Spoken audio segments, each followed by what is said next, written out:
So the big question is, and we answered a few of these with Brian Amidei, our financial expert from Hightower Advisors here in Palm Desert. In the first half hour, you talked about why this happened. Yep. And this was China, as we know, not a very transparent government when it comes to that. And of course, going from a communist country and based all on dictatorship for centuries to now they're trying to become a global economy and have an economic-based leadership. They're having a rough patch. Well, making that shift is not an easy one, and they're having a tough go of it. And so, Brian, you said earlier, a half hour ago here on this show, that they kind of overestimated, which we see investors do that, but they also didn't disclose where their dollar was, what it was actually worth. And so they're to blame, pretty much. Well, China's to blame for the current huge sell-off, correct? Because you don't know what the ripples are going to be longer term. But China, China is a dichotomy. China is 1.3 billion people. You wouldn't consider as an emerging economy or emerging anything. I mean, that should be as developed can possibly be.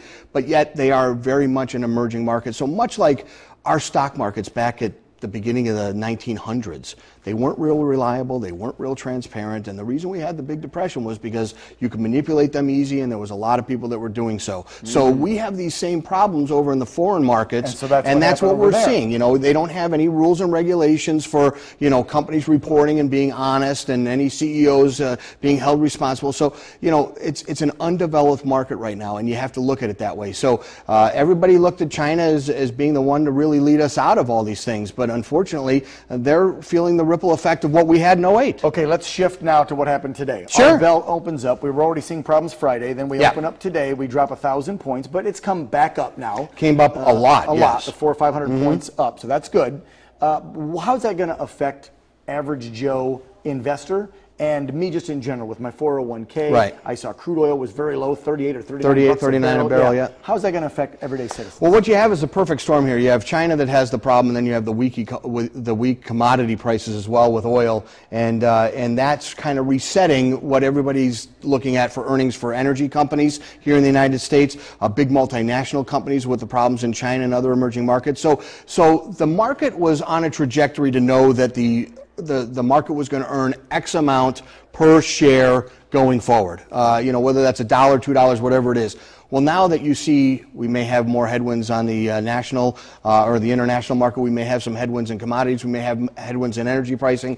So now they have to recalculate all that. Well, in the midst of all that, the market doesn't like uncertainty, and you can't get any more uncertain than that. So in absence of any real reason to trade up, the market's always going to trade down. Now, another interesting thing that's happened over the last decade or so is the advent of the index fund, and everybody loves the index fund. The trouble is the index fund delivers us volatile markets like we saw this morning. Pre-market, we were down 700 points. The minute they opened the market, we were down over 1,000 points. That didn't happen because all of a sudden everybody just went to their computer and went like that to sell ExxonMobil. No, they sold their S&P 500 index, or they had a stop loss in that had a trade already set to go off if it reached a certain point. Well, as soon as it opened, it reached that point, so there was a flood of orders to the market to go to the downside. Once calmer heads prevailed, we saw the market pick up, and it came all the way to 100. Should a normal guy or gal out there right now be worried and selling and calling anybody? No. Sit tight.